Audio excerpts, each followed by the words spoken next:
J'ai créé ce programme et d'ailleurs la manière avec laquelle je travaille autour de 6 concepts. Premier concept, la bio-individualité. C'est comprendre que nous sommes tous différents. Ce qui est bon pour nous n'est pas forcément bon pour le voisin. La nourriture de l'un peut être le poison de l'autre. Peut-être que vous aimez beaucoup manger par exemple des lentilles. Ça vous fait du bien, vous vous sentez rassasié, ça vous apporte de l'énergie. Peut-être que votre voisin ou même votre conjoint, s'il mange des lentilles, il va se sentir ballonné, ça va lui faire mal au ventre. Et c'est à peu près comme ça avec tous les aliments, que ce soit le cru, le cuit, les céréales, les légumineuses, la viande. Tous les types d'aliments, soit sont bons pour vous et pas bons pour l'autre, et vice-versa. Et vous allez comprendre et apprendre dans ce programme à déterminer en fait votre propre bio-individualité. La deuxième chose, c'est le concept de la nourriture primaire. Nourriture primaire et secondaire. La nourriture primaire est peut-être la plus importante. C'est celle qui va englober toute notre vie. Tout ce que la vie nous apporte et nous nourrit, mais que nous n'avalons pas. On va parler d'environnement, on va parler peut-être de cuisine, de travail, d'argent, de spiritualité, des relations, bien entendu. On peut peut-être manger tous les légumes de la terre, manger très sainement et avoir peut-être un travail qui nous plaît énormément, mais cependant notre relation avec notre conjoint ou avec nos proches sont tendues. Et de ce fait, comme la vie est un peu interdépendante, nous ne sommes pas en bonne santé. Donc vraiment comprendre ce qu'est la nourriture primaire et donc la nourriture secondaire, c'est tout ce que nous mangeons, qui nous nourrit, que nous avalons et qui nous apporte l'énergie vitale dont nous avons besoin. Le troisième concept, c'est l'hygiène alimentaire, l'habitude alimentaire. Je déteste le mot régime. En France, quand on emploie le mot régime, c'est associé à frustration, à dévalorisation. Combien de fois vous avez dû peut-être suivre des régimes et vous dire « Ah là là, j'ai fait une entorse à mon régime » et on s'auto-flagelle et du coup, la confiance en soi, l'estime de soi en prend un coup et de fil en aiguille, on laisse tomber ce régime trop restrictif. Donc on va mettre en place une hygiène alimentaire, des routines alimentaires qui vous correspondent. Vous allez les mettre en place petit à petit parce qu'on ne peut pas changer du jour au lendemain. Tout doucement, étape après étape. On ne va jamais dire on supprime quelque chose, mais on va remplacer. Toujours ce côté un petit peu positif de ne pas éliminer un aliment ou une sorte d'aliment, mais surtout toujours le remplacer. Le quatrième concept, c'est le concept de l'affirmation de soi, de l'indulgence de soi. C'est en apprenant à se connaître, en apprenant à savoir ce qui est bon pour nous, pour notre corps, que nous apprenons à savoir comment communiquer avec les autres.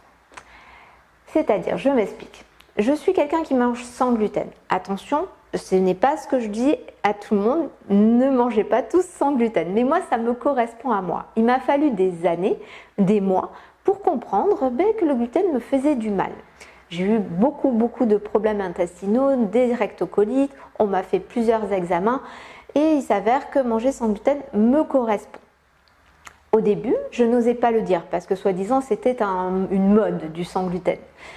Jusqu'au jour où, à force de ne rien dire, d'aller manger chez des amis et de m'obliger à manger le pain, les pâtes qui étaient servies, etc., le lendemain et pendant plusieurs jours après, j'étais vraiment très malade. Jusqu'au jour où j'ai dit stop, je vais m'affirmer. Voilà, je mange sans gluten. Pourquoi? Parce qu'autrement, quand j'en mange, je suis malade. Alors, au restaurant ou chez les amis, je le revendique, je l'affirme. Alors peut-être que je passe pour la chieuse de service au restaurant, mais je demande toujours au serveur qu'est-ce que je peux manger sur la carte. Cette affirmation de soi, c'est valable, là j'ai pris un exemple au niveau alimentaire, mais c'est valable sur tous les aspects de votre vie. Et en étant plus sûr de soi, en sachant ce qui nous correspond, en nous connaissant vraiment, on s'affirme, on est plus indulgent aussi envers soi-même. Et du coup, on est plus indulgent et plus tolérant envers les autres. Donc c'est un grand concept qui est ici avec l'affirmation et l'indulgence de soi. Le cinquième concept, c'est le concept du 80-20.